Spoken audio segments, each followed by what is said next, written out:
Welcome to the Smarter Money Life podcast powered by Forum Credit Union, your go-to podcast for all things personal finance, where we break down complex financial concepts into simple, actionable steps. Whether you're looking to save more, invest wisely, or plan for your future, we've got you covered. Join us each episode as we bring you expert insights, real-life stories, and practical tips to help you live a smarter money life. Hello, everyone. Welcome to another episode of the Smarter Money Life podcast. I'm your host, Andy Mattingly, and today I want to talk about frugal living. Now, to many people, living frugally sounds like clipping coupons, shopping at thrift stores, and staying in instead of going out. But frugal living is really much bigger than that. It means you're conscious of your spending and focus on just a few financial priorities. People who live frugally tend to think about their main goals and change their finances to help them reach those main goals. There's no clear path to frugal living. It's just a general lifestyle that encourages people to give up what they don't really care about so they have more money for what they really want. Sometimes it means spending more time to save money, but it can also mean spending money to buy yourself time. It really depends upon what your personal priorities are for your situation. And there are lots of ways you can embark on a frugal lifestyle. Now, maybe you don't want to go completely there, but I think some of these tips would be good for you if you want to improve your financial situation. So I'm going to go through some of these tips, and maybe you want to apply some or all of them, whether you want to go full on frugal or you just want to make some changes to help make your financial situation a little better. The first one is really the simplest tip to help you improve your money management.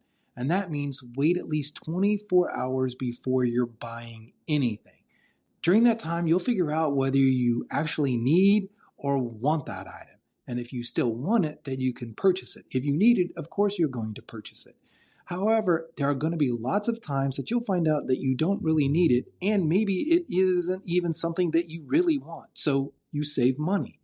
Obviously, the 24-hour rule applies to anything outside the realms of housing, food, and gas and utilities, because you're probably going to have to make those choices and not wait 24 hours when you're paying those bills.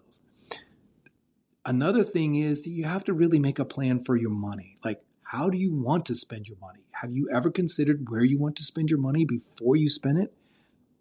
Don't worry if you said no. Most people don't make a plan for the money. So what does it look like to make a plan for your money? Well, before you are paid, you decide how and where you plan to save and spend your money. Did you catch the first part? It's the biggest hint I have for you. Decide where you plan to save your money first. Then second, you can spend what's left over. Many people call this a budget, but it's really just a spending plan. That's all that you have to think about. Now, there's nothing frugal about taking out debts for once. So you have to say no to the wrong debt. And it's extremely hard to move forward when debt, specifically the debt payment, is holding you back.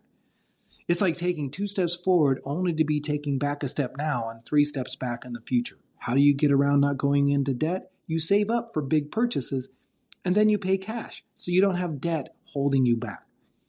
Also, understand where you want to spend your money. Now, this is different than having a plan for your money. This is spending money where you want to that are important to you. How many times are we blindly spending money and not realizing where our money went at the end of the month? If that's what you do, that's probably not what you want to do going forward.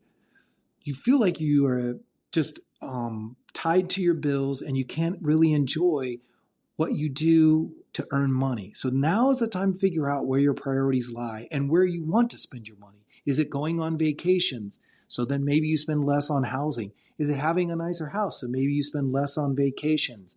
There's all these things that you have to look at. Maybe it's having nice clothes. Maybe it's not having nice clothes.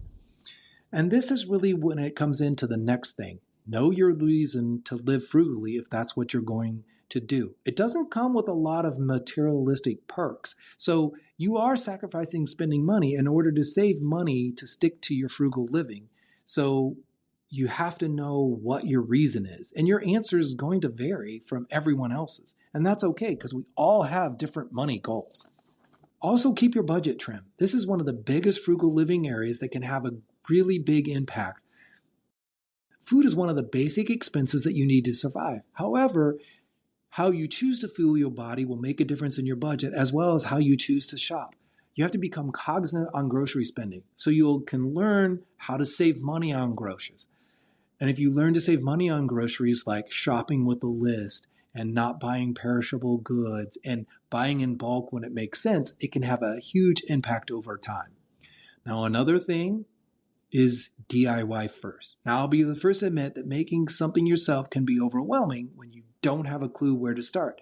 Thankfully, there's plenty of tutorials to get started with after doing a simple Google search on YouTube or anywhere else you can find it. Now, the big tip here is knowing when to do it yourself and when you can't. The worst case scenario with DIY, if it doesn't work out how you expected, you can always call for professional help, as long as you don't make the situation worse. But if it does work out, you saved yourself a lot of money. You can also think about trading services with a friend who maybe has a skill that you need and maybe you have a skill that they need. The other thing is always find a cheaper alternative. Now, one of the traits of a frugal person is searching for cheaper alternatives. This is just a simple money-saving hack.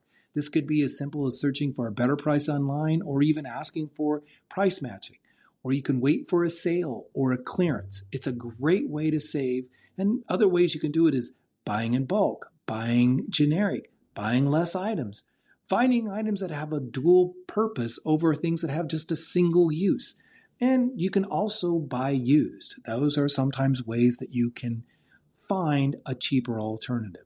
And then the last frugal hack that I will give you is choose free first. Why choose free? Well, you don't have to spend any money for something that is used for a short period of time. This could be everything you spend money on. Find free things to do with no money. So choose the library over buying actual books. Ultimately, if you're looking on how to get things and do things free first, you won't spend as much money. This doesn't make you cheap. It just makes you frugal. Plus, it gives you the chance to spend the money on something else that aligns with your reason for being frugal. So start where you are and don't get bogged down. If you struggle to spend less, changing your financial habits to live frugally will be a huge lifestyle decision. And like exercising or eating healthy, don't be discouraged if it takes weeks to see the results that you want in your financial situation. That's all for this episode of the Smarter Money Life podcast. Thank you for joining me. I hope you found our discussion helpful and inspiring. You can find more resources on the Smarter Money Life page at forumcu.com. Remember, making smart financial decisions is a journey, and every step you take brings you closer to your financial dream. Be sure to tune in next time for more tips and insights on managing your money. Until then, stay smart and financially savvy.